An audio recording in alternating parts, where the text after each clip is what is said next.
दोस्तों अभी income tax department ने लगभग 44,000 लोगों के पास में नोटिस भेजे हैं और 888 करोड़ रुपए यहाँ पर क्रिप्टो से रिलेटेड आईटीआर फाइल नहीं हुए हैं, ऐसा इनकम टैक्स डिपार्टमेंट का कहना है। लेकिन जो लोग अभी क्रिप्टो में नए हैं या पुराने भी हैं वो समझ ही नहीं पा रहे हैं ये टैक्सेशन सिस्टम काम कैसे कर रहा है। जिन लोगों को नोटिस मिले उन्हें अभी क्या करना है, या जो लोग अभी क्रिप्टो टैक्स जिन्होंने नहीं भरा है उन्हें समझ में नहीं आ रहा प्रॉफिट पर लग रहा है, लॉस पर लग रहा है, टीडीएस कब कट रहा है, काफ़ी कन्फ्यूजन है लोगों को। तो इस वीडियो में ना सारे कन्फ्यूजन आपको टैक्स को लेकर क्लियर हो जाएंगे बाकायदा। बस आप इस वीडियो को ना ध्यान से देखें। तो शुरू करते हैं ना पहले टीडीएस से और टैक्स से, क्योंकि ये वीडियो ना बहुत ज़रूरी है। इसको समझोगे ना तो कभी मतलब टैक्स को लेकर मार नहीं खाओगे आप। पहले समझ लेते टीडीएस क्या होता है। देखो टीडीएस यानी टैक्स डिडक्टेड एट सोर्स, यानी जहाँ से आपने बेचा, जिस जगह पर आपने बेचा वहीं पर आपका टैक्स कट जाता है। अब क्रिप्टो में 1% टीडीएस है। अब इसको थोड़ा मैं समझाता हूँ सिंपल करके। आप मान लो CoinDCX एक्सचेंज इस्तेमाल करते हो, आपको वहाँ पर बिटकॉइन पर हुआ 5,000 रुपये का प्रॉफिट। आपका 5,000 रुपये का प्रॉफिट वहाँ पीएनएल में दिखा रहा है, आपने बुक भी कर लिया उसको, ठीक है।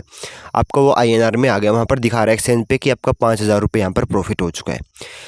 उसी टाइम पर जब आप प्रॉफिट बुक करोगे, क्योंकि आपने जिस टाइम पर बेचा प्रॉफिट बुक करने के लिए, उसी टाइम पर आपका 1% टीडीएस यहाँ पर कट चुका होगा, यानी 50 रुपये आपके कट के ही प्रॉफिट दिखाएगा वहाँ पर। समझ गए आप।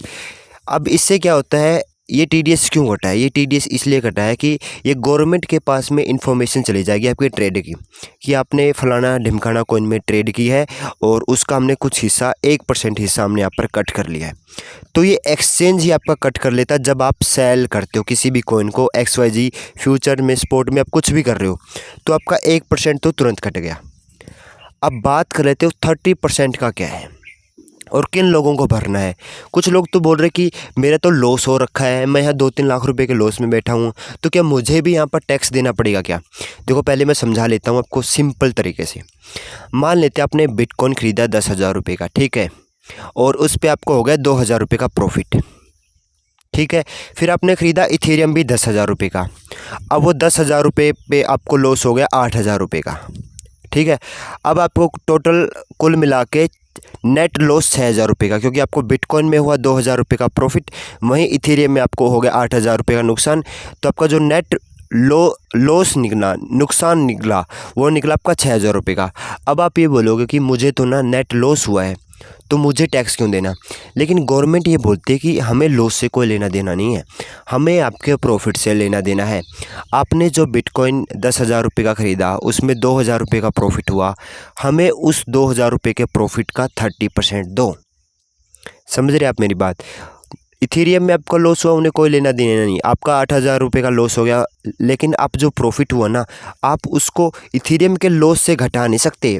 आप ऐसा नहीं कर सकते कि मैंने इथेरियम में भी तो 8,000 रुपये का नुकसान उठाया है, तो मैं कर लेता हूँ 2,000 रुपये का प्रॉफिट माइनस करके मेरा नेट तो 6,000 रुपये का लॉस ही हो रहा है, तो जब लॉस हो रहा है तो मैं टैक्स क्यों भरूँ? लेकिन गवर्नमेंट ये बोल रही है कि हमें आपके लॉस से लेना देना नहीं, अपने जो बिटकॉइन में कमाया वो है। अब काफ़ी लोग इसका विरोध भी कर रहे हैं, यही तो दिक्कत है, इसी चीज़ का तो विरोध होता आ रहा है। लेकिन अभी ये है कि मैक्सिमम जो इंडिया में एक्सचेंज ऑपरेट हो रहे हैं वो इंडिया की रेगुलेटरी जो बॉडी FIU के अंडर आते हैं, KYC हो रही है, यानी आपकी ट्रैकिंग यहाँ पर 100% हो रही है, तो आप इससे बच तो नहीं सकते, ये तो श्योरिटी है। और नॉन KYC एक्सचेंज वो इंडिया में लगभग अभी यहाँ पर बंद हो चुके हैं, और उन पर अगर आप ट्रेड करते हो तो ये आपके लिए यहाँ पर नुकसान कहीं ना कहीं हो सकता है इन फ्यूचर। अभी का मुझे कोई आइडिया नहीं है, और टैक्स की चोरी आपको करनी भी नहीं चाहिए। अब बात कर लेते हैं अब आपको क्या करना है। क्या करना, काफ़ी लोग तो अभी घबरा रहे होंगे। देखो घबराने का वाला मैटर नहीं है, इतना आपको घबराना नहीं है, सब होगा जो शांति से होगा, ठीक है। नोटिस आया तब भी काम शांति से होगा, नहीं आया तब भी काम शांति से होगा।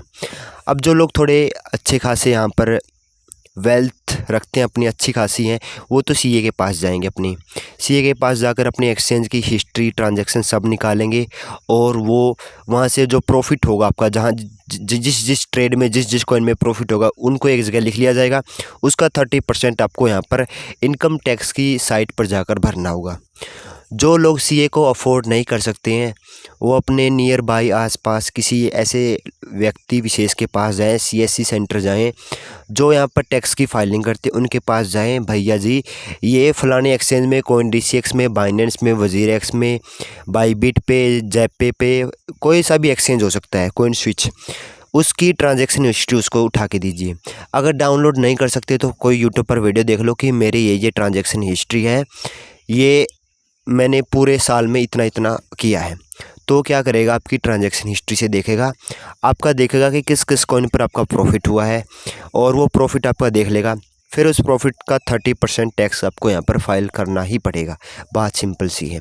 लेकिन कई लोग ये भी बोलते कि ना मैंने एक्सचेंज पे रखा हुआ प्रॉफिट, यानी मान लेते हैं कि मैं बाइनेंस एक्सचेंज यूज़ कर रहा हूँ और मेरा 2000 रुपये का प्रॉफिट हुआ, लेकिन मैंने क्या किया, वो बैंक में नहीं भेजा मैंने उसको यूएसडीटी में कन्वर्ट कर लिया और मेरा वो एक्सचेंज पर भी पड़ा हुआ है, तो क्या फिर भी मुझे यहाँ पर टैक्स देना पड़ेगा? देखो बात इतनी है, जिस दिन आपने यहाँ पर सेलिंग की और आपका प्रॉफिट हुआ उसी दिन से आप टैक्स की नज़र में आ गए।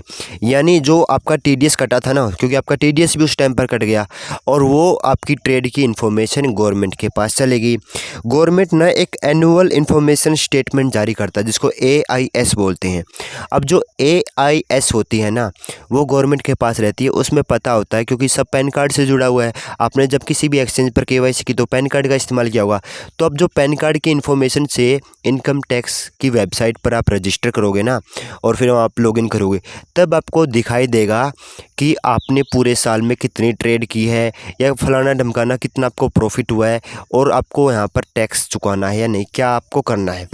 तभी वहाँ पर आपको एक फॉर्म मिलता है ITR 2 करके। ITR 2 में आपको वर्चुअल डिजिटल एसेट का एक सेक्शन मिलता है, उसमें आपको यहाँ पर फाइलिंग करनी पड़ेगी। अभी कंफ्यूजिंग लग रहा है, यूट्यूब पर बहुत सारी वीडियो पड़ी हुई है, एक वीडियो चेक कर लेना।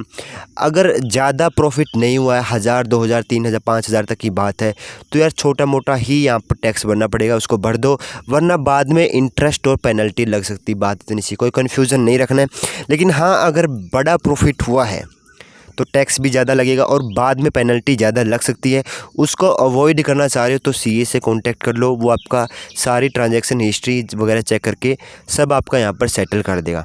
बाकी यार यही कहूँगा, टैक्स को मत चोरी करना, उसको भर देना, आपका ही बाद में नुकसान होगा। अगर इंडियन एक्सचेंज पर, KYC एक्सचेंज पर ट्रेड कर रहे हो, इसके अलावा ट्रेड कर रहे हो, वो आपकी खुद की जिम्मेदारी है। बाकी मेरा इतना ही कहना था आपको। मिलते हैं किसी और वीडियो में।